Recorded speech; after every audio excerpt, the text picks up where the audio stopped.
Welcome to today's Triple Z. The Triple Z podcast is a daily program that you can use to help you fall asleep each night. Just turn down the volume, lay back, relax, and enjoy as you fall asleep. Heidi is a classic novel written by Swiss author Johanna Spyri. It was originally published in 1881 in two parts: Heidi's Years of Learning and Travel, Heidis Lehr und Wanderjahre, and Heidi makes use of what she has learned. Heidi kann brauchen, was es gelernt hat. The story has since become one of the most well-loved and enduring children's books, captivating readers of all ages with its heartwarming narrative and picturesque portrayal of the Swiss Alps. The novel tells the story of Heidi, a young orphan girl who is sent to live with her reclusive grandfather in the Swiss Alps. Her grandfather, who is initially gruff and distant, gradually warms up to her and they form a deep bond. Heidi's innocence, kindness, and love for the mountains begin to transform the lives of those around her, including her grandfather and a young disabled girl named Clara, whom she befriends in Frankfurt. If you enjoy our program, please be sure to write us a review on your podcast platform and share us with a friend. You both might sleep just a little better at night.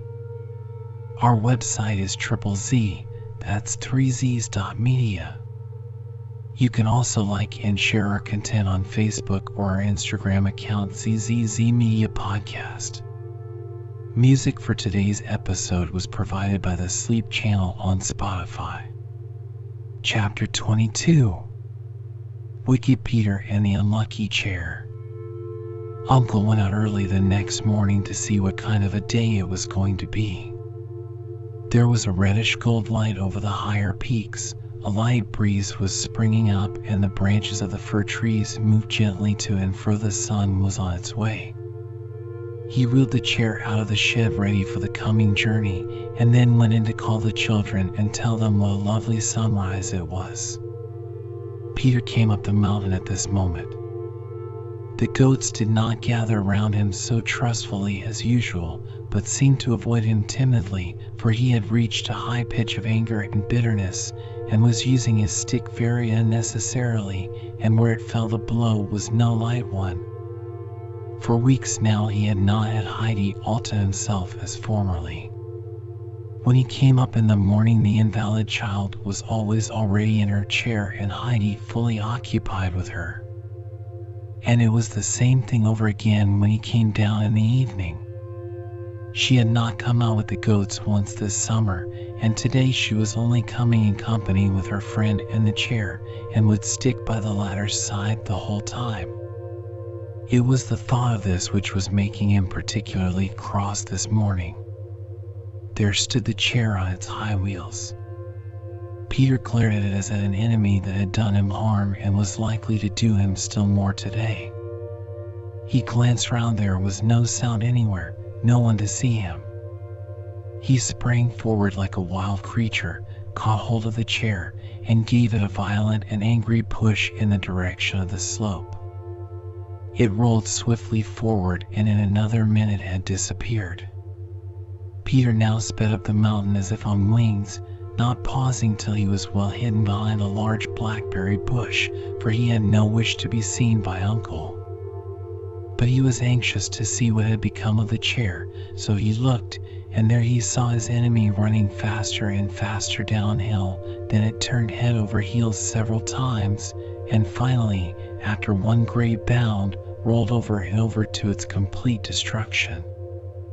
The pieces flew in every direction: feet, arms, and torn fragments of the padded seat and bolster, and Peter experienced a feeling of such unbounded delight at the sight that he leapt in the air, laughing aloud and stamping for joy.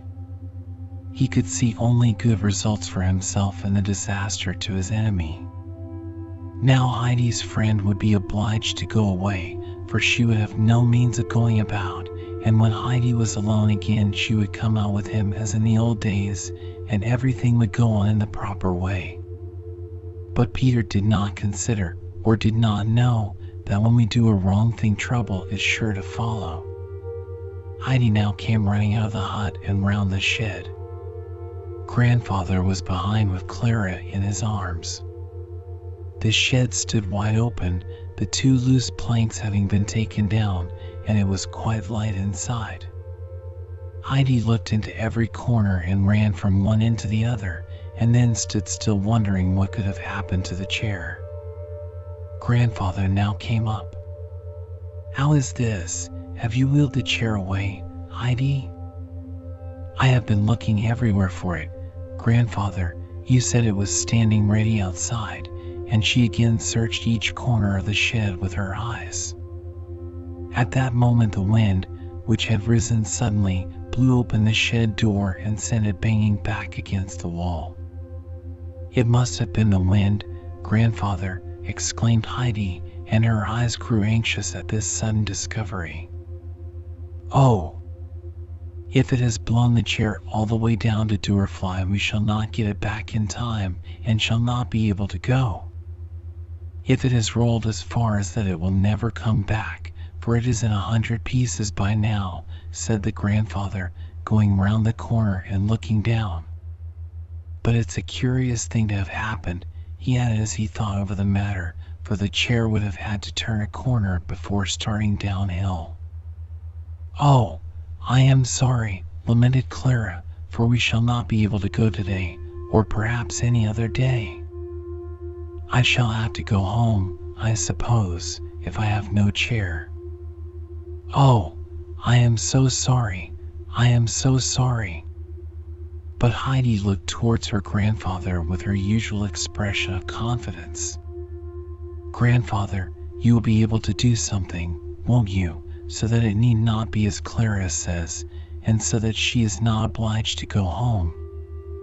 "Well, for the present we will go up the mountain as we had arranged, and then later on we will see what can be done," he answered, much to the children's delight. He went indoors, carried out a pile of shawls, and laying them on the sunniest spot he could find, set Clara down upon them. Then he brought the children's morning milk and let out his 2 goats. "Why is Peter not here yet?" thought Uncle to himself, for Peter's whistle had not been sounded that morning. The grandfather then took Clara up on one arm and the shawls on the other. "Now then we will start," he said. "The goats can come with us." Heidi was pleased at this and walked on after her grandfather with an arm over either of the goats' necks, and the animals were so overjoyed to have her again that they nearly squeezed her flat between them out of sheer affection. When they reached the spot where the goats usually pastured, they were surprised to find them already feeding there, climbing about the rocks, and Peter with them, lying his full length on the ground. "I'll teach you another time to go by like that, you lazy rascal." "What do you mean by it?" Uncle called to him. Peter, recognizing the voice, jumped up like a shot. "No one was up," he answered. "Have you seen anything of the chair?" asked the grandfather. "Of what chair?" called Peter back in answer in a morose tone of voice. Uncle said no more. He spread the shawls on the sunny slope, and setting Clara upon them, asked if she was comfortable. "As comfortable as in my chair," she said, thanking him, "and this seems the most beautiful spot." "Oh, Heidi, it is lovely, it is lovely," she cried, looking round her with delight. The grandfather prepared to leave them. They would now be safe and happy together, he said, and when it was time for dinner, Heidi was to go and bring the bag from the shady hollow where he had put it. Peter was to get them as much milk as they wanted, but Heidi was to see that it was little Swan's milk. He would come for them towards evening. He must now be off to see after the chair and find out what had become of it. The sky was dark blue, and not a single cloud was to be seen from one horizon to the other. The great snowfield overhead sparkled as if set with thousands and thousands of gold and silver stars. Now and again a young goat came and lay down beside them. Snowflake came oftenest, putting her little head down near Heidi, and only moving because another goat came and drove her away. And the goats had also grown familiar with Clara and would rub their heads against her shoulder, which was always a sign of acquaintanceship and goodwill. Some hours went by, and Heidi began to think that she might just go over to the spot where all the flowers grew to see if they were fully blown and looking as lovely as the year before. Clara could not go until grandfather came back that evening, when the flowers probably would be already closed. The longing to go became stronger and stronger, till Heidi felt she could not resist it. "Would you think me unkind, Clara," she said rather hesitatingly, "if I left you for a few minutes? I could run there and back very quickly. I want so to see how the flowers are looking." But wait, for an idea had come into Heidi's head. She ran and picked a bunch or two of green leaves, and then took hold of Snowflake and led her up to Clara. "There, now you will not be alone," said Heidi, giving the goat a little push to show her she was to lie down near Clara, which the animal quite understood. Heidi threw the leaves into Clara's lap, and the latter told her friend to go at once to look at the flowers, as she was quite happy to be left with the goat. She liked this new experience. Heidi ran off, and Clara began to hold out the leaves one by one to Snowflake, who snuggled up to her new friend in a confiding manner and slowly ate the leaves from her hand. She found a strange new pleasure in sitting all alone like this on the mountainside, her only companion a little goat that looked to her for protection. She suddenly felt a great desire to be her own mistress and to be able to help others, instead of herself being always dependent as she was now. Many thoughts, unknown to her before, came crowding into her mind, and a longing to go on living in the sunshine and to be doing something that would bring happiness to another, as now she was helping to make the goat happy.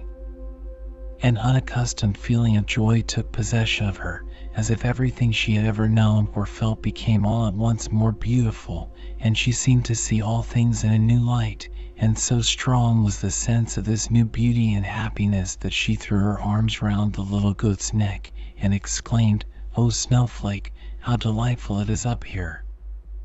If only I could stay on forever with you beside me." Heidi had meanwhile reached her field of flowers, and as she caught sight of it she uttered a cry of joy. The whole ground in front of her was a mass of shimmering gold, where the cistus flowers spread their yellow blossoms. Above them waved whole bushes of the deep bluebell flowers. Heidi stood and gazed and drew in the delicious air. Suddenly she turned round and reached Clara's side out of breath with running and excitement. "Oh, you must come," she called out as soon as she came in sight. "It is more beautiful than you can imagine, and perhaps this evening it may not be so lovely. I believe I could carry you. Don't you think I could?" Clara looked at her and shook her head. "Why, Heidi, what can you be thinking of? You are smaller than I am." "Oh, if only I could walk." Heidi looked round as if in search of something. Some new idea had evidently come into her head. Peter was sitting up above looking down on the two children. He had been sitting and staring before him in the same way for hours, as if he could not make out what he saw. He had destroyed the chair so that the friend might not be able to move anywhere and that her visit might come to an end, and then a little while after she had appeared right up here under his very nose with Heidi beside her. He thought his eyes must deceive him, and yet there she was and no mistake about it. Heidi looked up to where he was sitting and called out in a commanding voice, "Peter, come down here." "I don't wish to come," he called in reply. "But you must. I cannot do it alone, and you must come here and help me. Make haste and come down," she called again in an urgent voice. "I shall do nothing of the kind," was the answer. Heidi ran some way up the slope towards him, and then pausing called again, her eyes ablaze with anger, "If you don't come at once, Peter, I will do something to you that you won't like. I mean what I say." Peter felt an inward throe at these words, and a great fear seized him. He had done something wicked which he wanted no one to know about, and so far he had thought himself safe. But now Heidi spoke exactly as if she knew everything, and whatever she did know she would tell her grandfather, and there was no one he feared so much as this latter person. Supposing he were to suspect what had happened about the chair. Peter's anguish of mind grew more acute. He stood up and went down to where Heidi was awaiting him. "I am coming, and you won't do what you said." Peter appeared now so submissive with fear that Heidi felt quite sorry for him and answered assuringly, "No, no, of course not. Come along with me. There is nothing to be afraid of in what I want you to do." As soon as they got to Clara, Heidi gave her orders. Peter was to take hold of her under the arms on one side and she on the other, and together they were to lift her up. This first movement was successfully carried through, but then came the difficulty. As Clara could not even stand, how were they to support her and get her along? Heidi was too small for her arm to serve Clara to lean upon. "You must put one arm well round my neck so, and put the other through Peter's and lean firmly upon it, then we shall be able to carry you." Peter, however, had never given his arm to anyone in his life. Clara put hers in his, but he kept his own hanging down straight beside him like a stick. "That's not the way, Peter," said Heidi in an authoritative voice. "You must put your arm out in the shape of a ring, and Clara must put hers through it and lean her weight upon you, and whatever you do, don't let your arm give way. Like that I am sure we shall be able to manage." Peter did as he was told, but still they did not get on very well. Clara was not such a lightweight, and the team did not match very well in size. It was up one side and down the other, so that the supports were rather wobbly. Clara tried to use her own feet a little, but each time drew them quickly back. "Put your foot down firmly once," suggested Heidi. "I am sure it will hurt you less after that." "Do you think so?" said Clara hesitatingly, but she followed Heidi's advice and ventured one firm step on the ground and then another. She called out a little as she did it, then she lifted her foot again and went on. "Oh, that was less painful already," she exclaimed joyfully. "Try again," said Heidi encouragingly. And Clara went on putting one foot out after another until all at once she called out, "I can do it, Heidi. Look! Look! I can make proper steps." And Heidi cried out with even greater delight, "Can you really make steps? Can you really walk? Really walk by yourself? Oh, if only grandfather were here!" And she continued gleefully to exclaim, "You can walk now, Clara, you can walk." Clara still held on firmly to her supports, but with every step she felt safer on her feet, as all three became aware, and Heidi was beside herself with joy. "Now we shall be able to come up here together every day, and just go where we like, and you will be able to walk about as I do, and not have to be pushed in a chair, and will get quite strong and well. It is the greatest happiness we could have had." And Clara heartily agreed, for she could think of no greater joy in the world than to be strong and able to go about like other people, and no longer to have to lie from day to day in her invalid chair. They had not far to go to reach the field of flowers, and could already catch sight of the cistus flowers glowing gold in the sun. As they came to the bushes of the bluebell flowers, with sunny, inviting patches of warm ground between them, Clara said, "Can't we sit down here for a while?" This was just what Heidi enjoyed, and so the children sat down in the midst of the flowers, Clara for the first time on the dry, warm mountain grass, and she found it indescribably delightful. Everything was so lovely. So lovely. And Heidi, who was beside her, thought she had never seen it so perfectly beautiful up here before. Then she suddenly remembered that Clara was cured. That was the crowning delight of all that made life so delightful in the midst of all this surrounding beauty. Clara sat silent, overcome with the enchantment of all that her eye rested upon, and with the anticipation of all the happiness that was now before her. There seemed hardly room in her heart for all her joyful emotions. Peter also lay among the flowers without moving or speaking, for he was fast asleep. The breeze came blowing softly and caressingly from behind the sheltering rocks and passed whisperingly through the bushes overhead.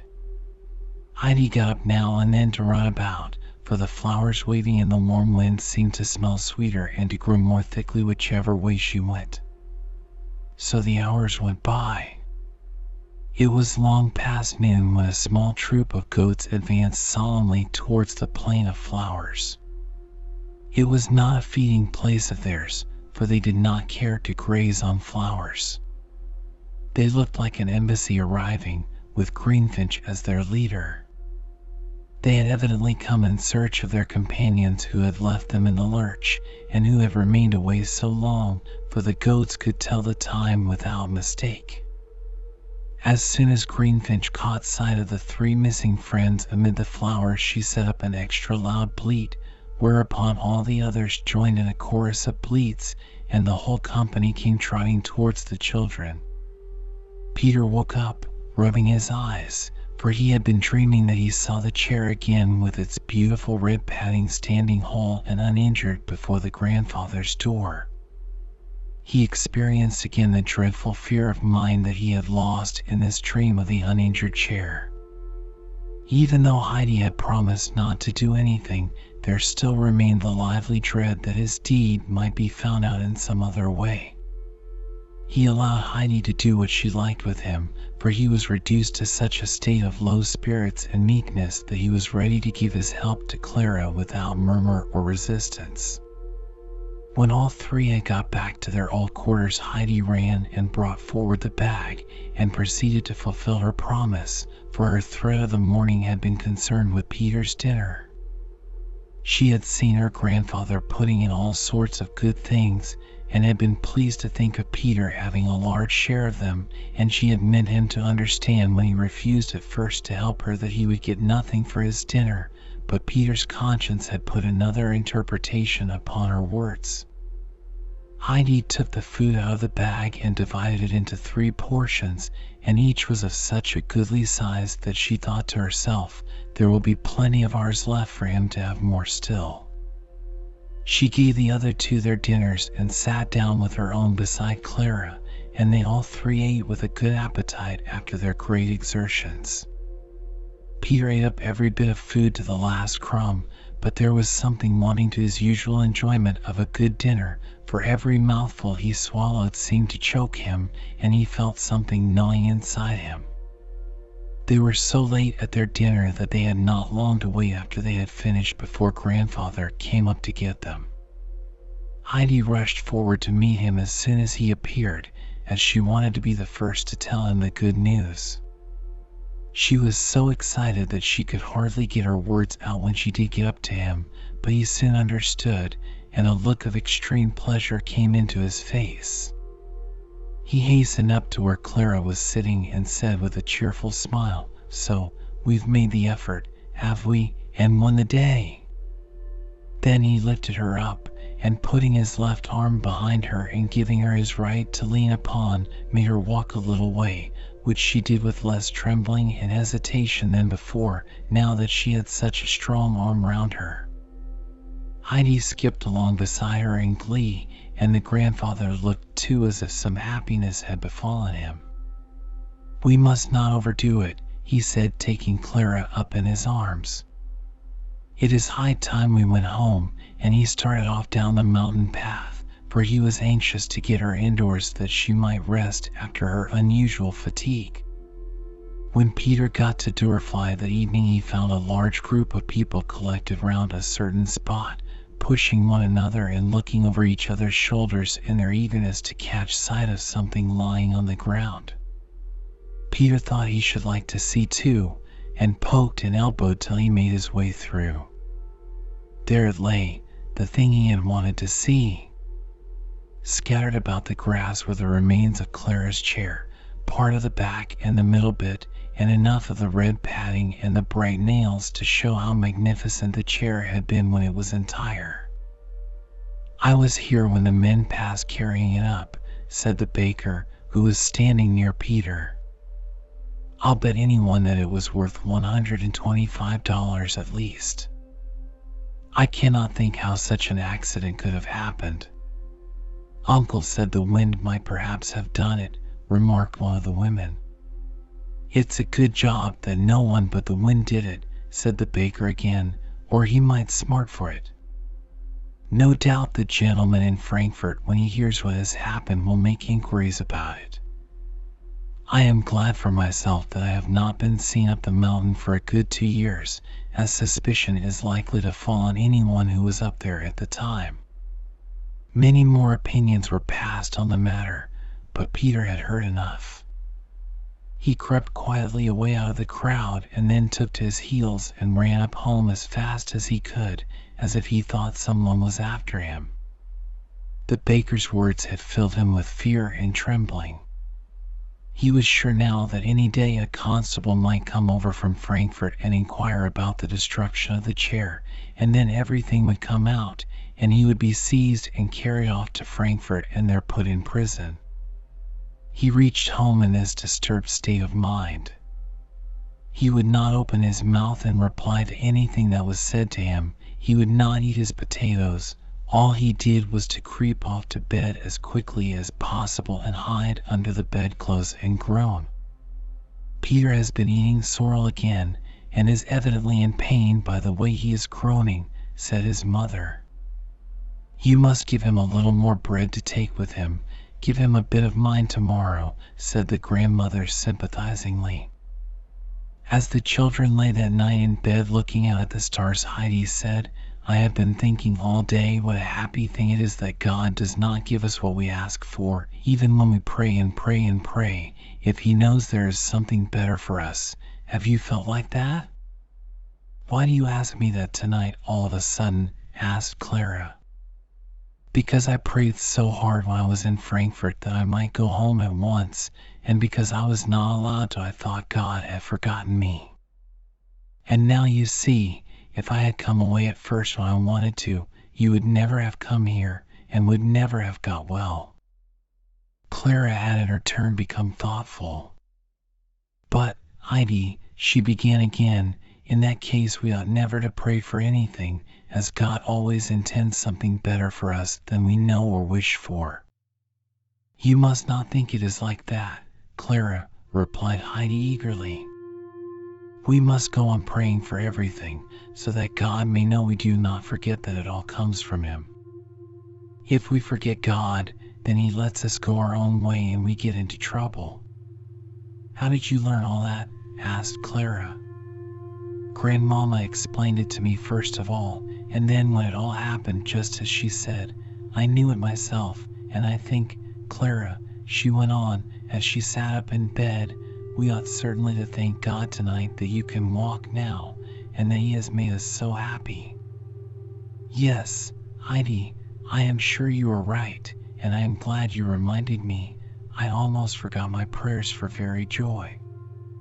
Both children said their prayers, and each thanked God in her own way for the blessing he had bestowed on Clara, who had for so long lain weak and ill. The next morning the grandfather suggested that they should now write to the grandmama and ask her if she would not come and pay them a visit, as they had something new to show her. But the children had another plan in their heads, for they wanted to prepare a great surprise for grandmama. Clara was first to have more practice in walking so that she might be able to go a little way by herself. Above all things, grandmama was not to have a hint of it. They asked the grandfather how long he thought this would take, and when he told them about a week or less, they immediately sat down and wrote a pressing invitation to grandmama, asking her to come soon, but no word was said about there being anything new to see. The following days were some of the most joyous that Clara had spent on the mountain. She awoke each morning with a happy voice within her crying, "I am well now. I am well now. I shan't have to go about in a chair. I can walk by myself like other people." Then came the walking, and every day she found it easier and was able to go a longer distance. The movement gave her such an appetite that the grandfather cut his bread and butter a little thicker each day and was well pleased to see it disappear. He brought out the foaming milk in a larger jug so he could fill the little bowls over and over again. And so another week went by, and the day came which was to bring Grandmama up the mountain for her second visit.